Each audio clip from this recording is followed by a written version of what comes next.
Good morning students, class 11 subject mathematics. तो बेटा हम 6.3 एक्सरसाइज कर रहे थे और 6.3 एक्सरसाइज के मैंने आपको 3 क्वेश्चन करवाए और ये भी बताया कि जो 6.2 के क्वेश्चन थे उन्हीं क्वेश्चनों को दो तीन क्वेश्चनों को मिलाकर एक क्वेश्चन बनाया गया है 6.3 एक्सरसाइज में। और मैंने आपको बताया था कि मोस्टली क्वेश्चन ऐसे ही हैं और आपने इसी मेथड से करने हैं। फिर भी मैं कुछ 2-3 क्वेश्चन और करवाता हूँ कि अगर किसी को डाउट रह भी गया होगा तो वो इन 2-3 क्वेश्चन को करने में क्लियर हो जाएगा। तो देखिए, जिसमें ज़्यादा इक्वेशन है उन्हीं को लेता हूँ मैं। क्वेश्चन नंबर 14 लेते हैं हम, एक्सरसाइज 6.3 और क्वेश्चन नंबर 14। तो क्वेश्चन नंबर 14 देखिए बेटा, इसमें हमारी क्या क्या इक्वेशन दी गई है। गिवन इनइक्वालिटीज आर, हमारे को इसमें इनइक्वालिटीज दी गई है। एक तो दे रखी है हमारे को 3x और प्लस में 2y और लेस देन इक्वल टू 150, और एक है हमारे पास बेटा x प्लस में 4y और लेस देन इक्वल टू 80, और एक है हमारे पास बेटा इसमें x less than equal to 15 और y greater than equal to 0 और x greater than equal to 0। तो ये क्वेश्चन मैंने बेटा इसीलिए सिलेक्ट किया है क्योंकि इसमें जो इनइक्वालिटी है देखिए काउंट करके कितनी है, 1 2 3 4 और 5। तो इसमें 5 इनइक्वालिटी है, तो इसलिए सिलेक्ट किया। तो कई बच्चे घबरा जाते हैं कि इतनी ज़्यादा इनइक्वालिटी को हम किस तरह से ग्राफ पर रिप्रेजेंट करेंगे। तो देखिए बेटा, बिल्कुल वही प्रोसेस है। ऐसे ही 1 बाई 1 आप ऐसे मानकर चल रहा कि ये हमारे कितने क्वेश्चन हो गए, 1 2 3 5 6 क्वेश्चन हो गए। तो हमने एक क्वेश्चन में ही 6 क्वेश्चन करने हैं। तो आप इसको पूरा एक क्वेश्चन मानकर चलोगे तो बर्डन फील करोगे। तो आप इसको 6 पार्ट में डिवाइड कीजिए। तो पार्ट वाइज चलते हैं। सबसे पहले तो मैं कार्टेशियन प्लेन बना लेता हूं ताकि मैं आपको इनइक्वालिटी जो हम लेंगे उसके अकॉर्डिंग मैं आपको समझाता रहूं कि किस तरह से हम हैंडल करेंगे उसको।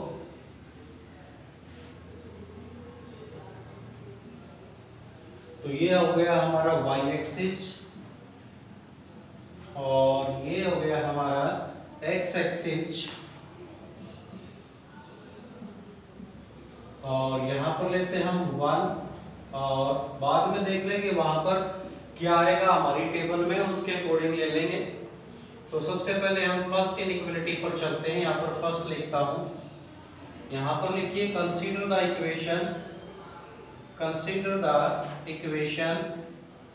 आप इसको इक्वेशन कंसीडर कीजिए पहले वाली को, 3x प्लस 2y और अब इक्वल टू 150 लिखिए, 150। अब आप लिखोगे दिस इक्वेशन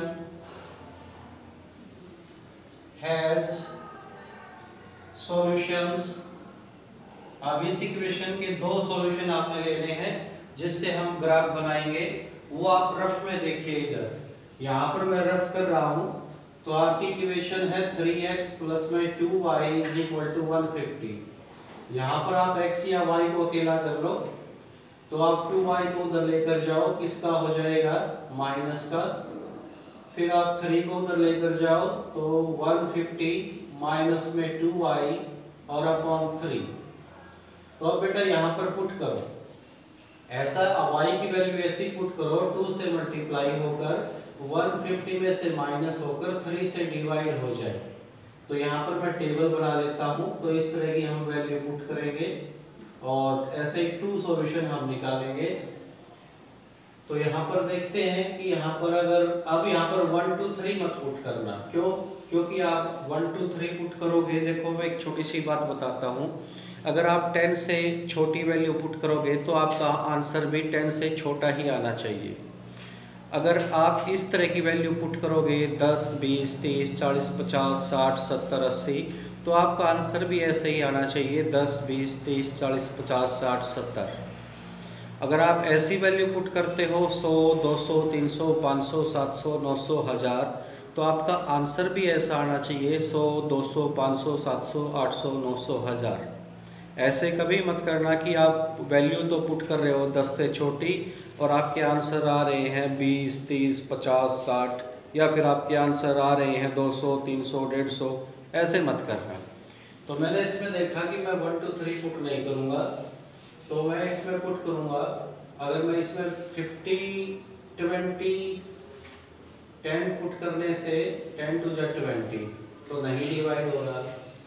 20 टू जा 40 तो 40 पुट करने से 40 टू जा 80 और 150 में से 80 गया 70। 20 नहीं डिवाइड हो रहा बेटा 20 पुट करने से भी।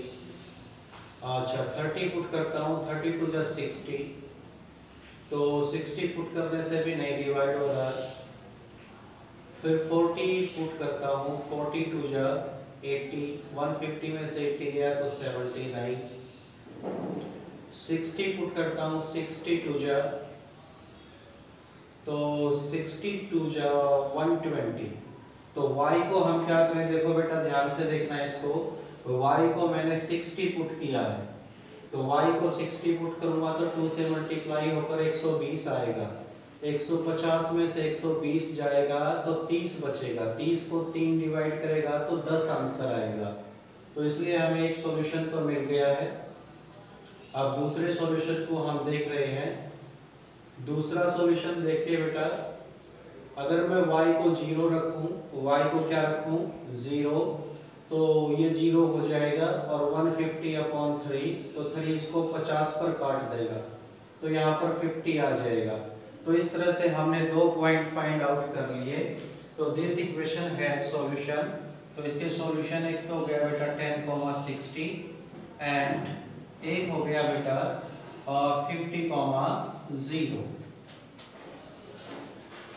तो draw the line now, draw the line AB। अब हम लाइन ड्रा करेंगे AB। तो देखिए, तो इसीलिए मैंने यहाँ पर पहले पॉइंट में लिखे क्योंकि मेरे जो नंबर है वो 10, 20 में है।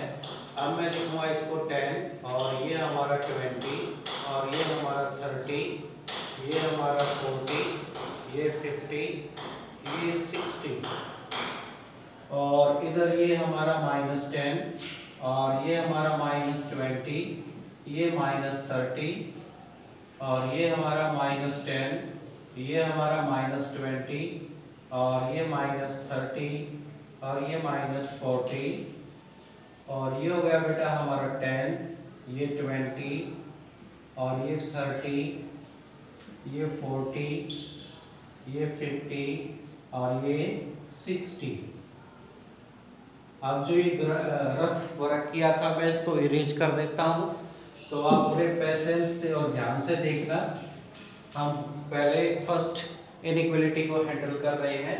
तो सबसे पहला पॉइंट है 10,60। तो ये 10 हो गया और ये 60 हो गया, तो ये पॉइंट आ गया हमारा A और इसके लिखोगे हम 10,60। फिर है 50,0, तो ये हमारा 50 है और यहाँ पर y0 है, तो ये पॉइंट आ गया B हमारा 50,0। तो इन दोनों पॉइंट में से बेटा पास करते हुए हम एक लाइन ड्रा करेंगे। तो ये जो लाइन आएगी इसको आगे तक एक्सटेंड कर दो। तो ये जो लाइन आई है इसका नाम क्या रखा हमने AB।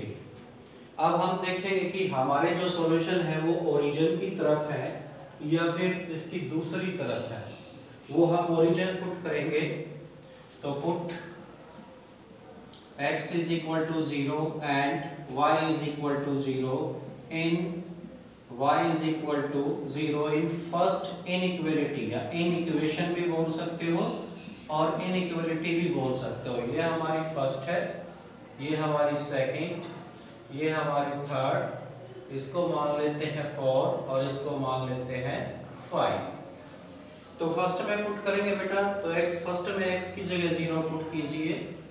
x को 0 पुट करना और y को 0 पुट करने का मतलब है ओरिजिन पुट करना, क्योंकि ओरिजिन के कोऑर्डिनेट होते हैं 0, 0 और प्लस में 2 और 0 और लेस देन इक्वल टू 150।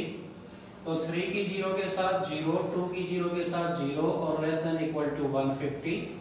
तो 0 प्लस 0 और लेस देन इक्वल टू 150। तो देखिए बेटा ट्रू है या फॉल्स है? 0 150 से छोटी है तो क्या है? ट्रू। तो ट्रू है तो इसका मतलब हमारा जो सॉल्यूशन है वो ओरिजिन की तरफ है। तो हमारा सॉल्यूशन बेटा इस तरफ है, तो इस तरफ आप थोड़ा इस तरह से छोटे छोटे सिंबल लगा लीजिए, बस आपको याद रहे कि सॉल्यूशन इस लाइन के इस साइड में, क्योंकि बाकी और लाइनें भी आएंगी। तो ये तो हो गया हमारा फर्स्ट इनइक्वालिटी का। अब हम चलते हैं बेटा सेकंड इनइक्वालिटी पर, यहां पर लाइन लगा देता हूं। तो सेकंड पर चलते हैं, इसको इक्वेशन मानिए। Consider the equation, consider the equation. तो आप इक्वेशन मानिए इसको। कंसीडर द इक्वेशन का मतलब है कि आप इसको इक्वेशन मान लीजिए, इक्वल टू लगा दीजिए। अब इसके हम दो सॉल्यूशन फाइंड आउट करेंगे। पहले निकाल लेते हैं इधर रफ में, हमारा है x प्लस में 4y इज इक्वल टू 80 है। तो मैं 4y को उस साइड लेकर जाऊंगा तो एक इसका हो जाएगा माइनस का। अब यहाँ से मैं एक टेबल बनाऊंगा, तो मैं दो पॉइंट निकाल लेता हूँ, दो सॉल्यूशन निकाल लेता हूँ इसके। तो बेटा आप y को क्या रखिए? y को 10 रखिए। तो 10 4 जा 40 और 80 में से 40 गया तो 40 ही आएगा। फिर आप y को क्या रखिए? y को 30 रखिए। y को 30 रखो तो 30 की 4 से मल्टीप्लाई करेंगे तो माइनस 120 आएगा। तो 80 में से माइनस 120 जाएगा तो माइनस 40 बचेगा। तो ये हमारे दो पॉइंट आ गए। तो हम लिखेंगे द पॉइंट्स 40, 10 एंड दूसरा पॉइंट है हमारा -40, 30 पासेज। यहाँ पर लिखेंगे दिस इक्वेशन, यहाँ पर लिख लीजिए दिस इक्वेशन ज्यादा अच्छा रहेगा।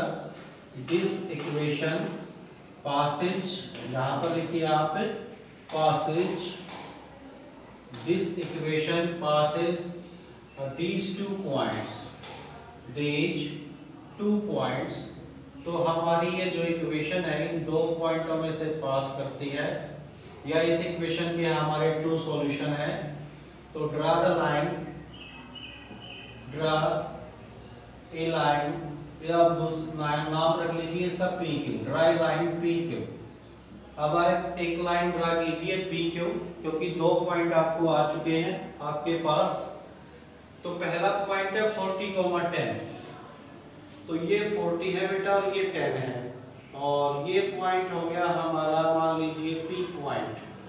ठीक है, इस तरह से निशान लगा देता हूँ, याद रहेगा पी पॉइंट 40, 10। ठीक है, और दूसरा पॉइंट है बेटा -40, 30। तो ये हमारा -40 है, और नीचे का जो रफ पार्ट हमने किया उसको इरेज कर देता हूं 30 के सामने। तो ये -40 और 30 के सामने आपका, अब ये आपने देख लिया है। अब यहाँ पर स्पेस नहीं बचा है क्योंकि ये पॉइंट के सामने आ रहा है, तो मैं इसको थोड़ा सा इरेज कर दूं। तो पॉइंट देख लो आप क्या है, -40, 30। तो -40 और इसके सामने 30 के सामने जाएंगे तो कहां पर आएगा? यहां पर आएगा। तो ये पॉइंट हमारा क्यों होगा, और ये है -40, 30। ठीक है बेटा, अगर यहाँ पर आपको देखने में दिक्कत आ रही है तो थोड़ा सा इसकी जो क्वालिटी है वीडियो की उसको बढ़ाकर, या फिर इसका स्क्रीनशॉट लेकर उसको जूम करके देखिए। तो ये हमारा काम हो चुका है। इसमें नीचे लिखना अभी बाकी है ओरिजिन, तो मैं इसको इरेज कर देता हूं ताकि आपको क्यू पॉइंट साफ साफ दिखाई दे। अभी इसके नीचे लिखना बाकी है, उसको बताऊंगा कि अभी एक लाइन और बची हुई है ओरिजिन पुट करना। पहले हम एक लाइन ड्रा कर लें इन दोनों पॉइंटों में से पास करती हुई। ये जो लाइन होगी बेटा, ये लाइन है हमारी पी क्यू।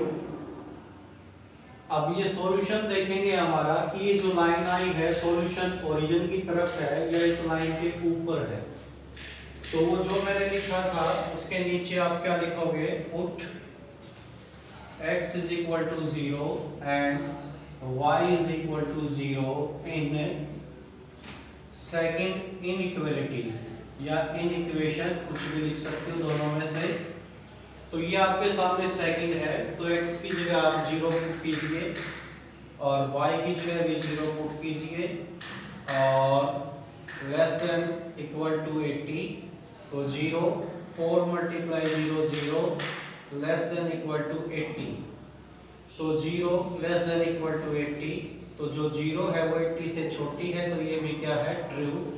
तो इसका मतलब हमारा सॉल्यूशन है वो इस लाइन के इस साइड है। तो थोड़ा थोड़ा मार्क कर लीजिए ताकि आपको याद रहे कि आपका सॉल्यूशन इधर है। कहीं कहीं पर मार्क कर लो, बस यूं याद रहेगा कि सॉल्यूशन हमारा इस साइड है। ठीक है, तो सॉल्यूशन हो गया हमारा इस साइड। तो अभी 2 पार्ट हम कर चुके हैं, बाकी के जो 3 4 5 पार्ट है मैं इसको रब कर देता हूं। अब थर्ड पार्ट पर, थर्ड इक्वेशन पर आ गए हम। हमने 2 इक्वेशन अच्छी तरह से सॉल्व कर ली हैं और उनका ग्राफ भी बना लिया है और ये भी पता लगा लिया है कि सॉल्यूशन उनके किस तरफ है। तो बोर्ड पर इतनी जगह नहीं है कि सभी पार्ट एक साथ कर दें हम। तो अब हमारे थर्ड इक्वेशन पर आते हैं। तो इसका थर्ड पार्ट यहाँ पर लिखिए, consider the equation, consider the equation. तो इक्वेशन को कंसीडर कीजिए, इसको थर्ड वाले को, x is equal to 15।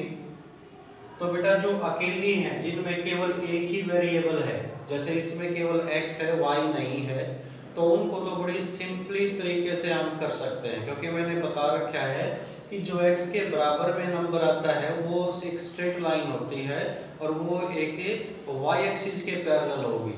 x के बराबर वाली लाइनें y के पैरेलल होती है हमेशा और y के बराबर वाली लाइनें x एक्सिस के पैरेलल होते हैं। इसको याद रखना, कई बार बता चुका हूं मैं। अगर x के इक्वल में कोई नंबर है तो वो इक्वेशन y एक्सिस के पैरेलल होगी और जो नंबर दे रखा है उसमें से गुजरेगी, पास होगी। तो हम इसको सीधा लिख देंगे, इसमें आपको टेबल बनाने की जरूरत नहीं है। इनमें जिसमें केवल एक ही वेरिएबल आया है, तो हम लिखेंगे the graph of this equation, the graph of this equation passes through the point, passes through the point। तो किस पॉइंट में से पास होगा, जहां पर x 15 है और y 0, and parallel to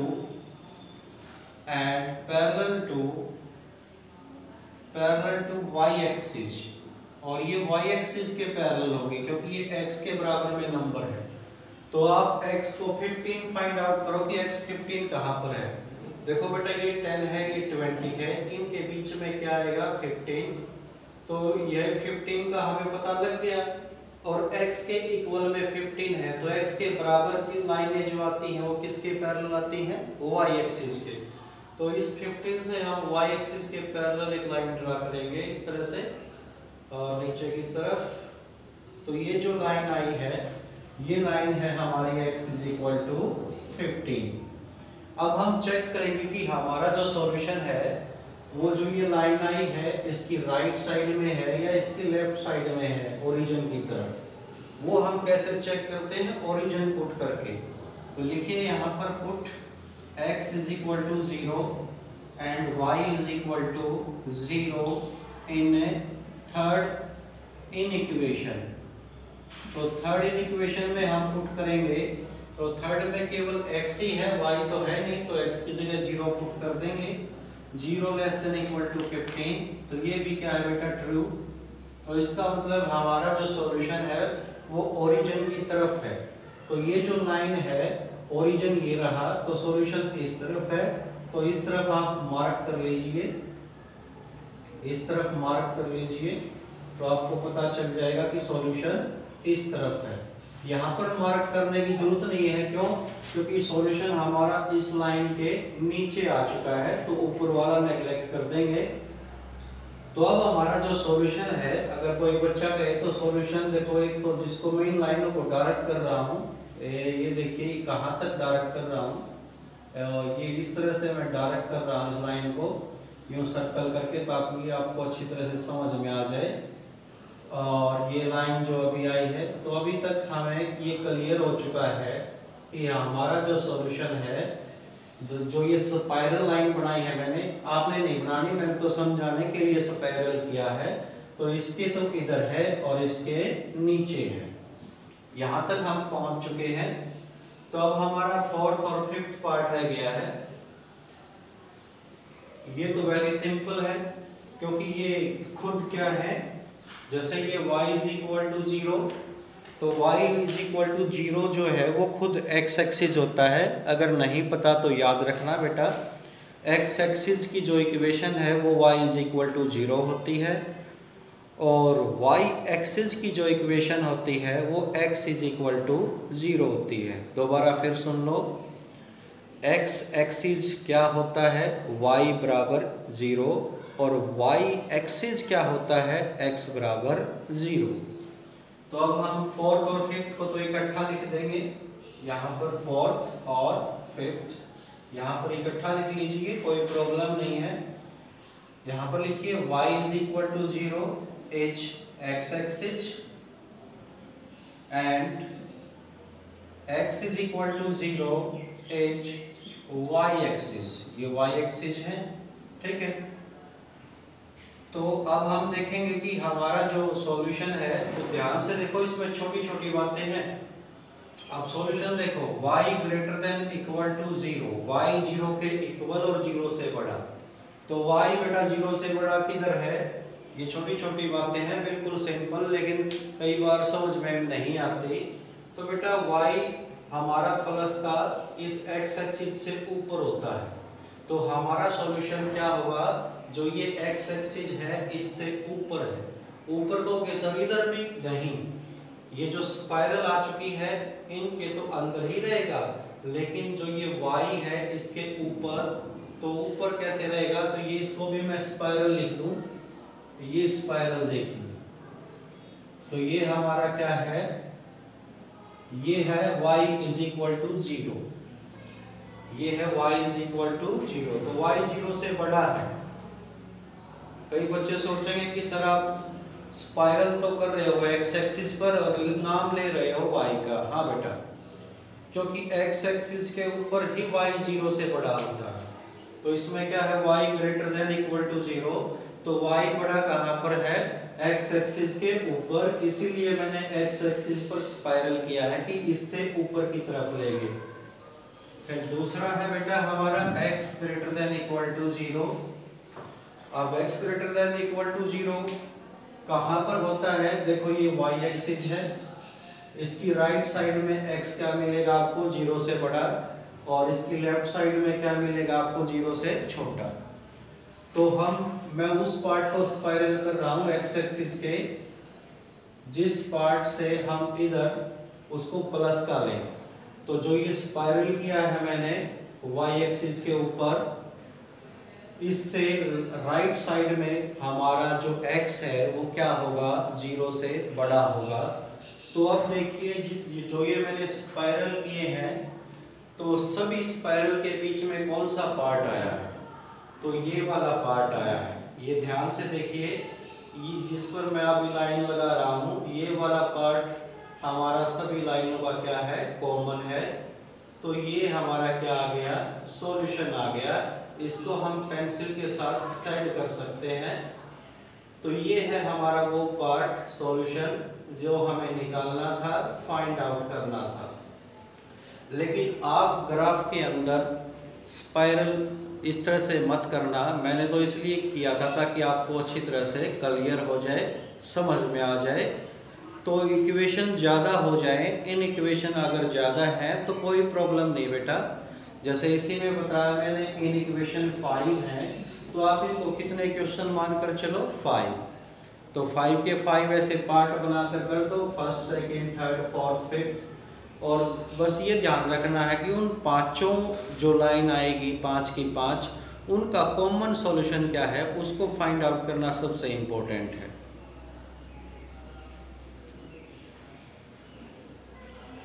तो इस तरह से बेटा आप बाकी के सभी क्वेश्चन कर सकते हो। मोस्ट सभी क्वेश्चन इसी तरह से है। तो मैंने ये क्वेश्चन आपको इसीलिए करवाया था कि इसमें इनइक्वेशन ज़्यादा थी, तो कोई बच्चा सोचे कि ये क्वेश्चन कैसे करेंगे, ये कैसे करेंगे। तो सभी एक जैसे है बेटा, सभी में ऐसे ही करना है, कोई भी क्वेश्चन डिफरेंट नहीं है। जो बच्चा पढ़ता है, जो बच्चा डेली रिवाइज करता है, लर्न करता है, तो वो कोई बहाना नहीं बनाता। लेकिन जिस बच्चे को करना ही नहीं है तो वो तो उसके पास तो दुनिया भर के बहाने हैं। वो तो कह सकता है कि थर्ड क्वेश्चन नहीं करवाया, फोर्थ क्वेश्चन नहीं करवाया। ऐसा कुछ नहीं है बेटा, मैं हर वो क्वेश्चन करवाता हूँ जो मुझे लगता है कि ये कमज़ोर बच्चे से भी नहीं हो सकता। तो इसके अब सभी क्वेश्चन आपने करने हैं। तो नेक्स्ट वीडियो में हम मिलते हैं चैप्टर नंबर 7 के साथ। Thank you, have a nice day.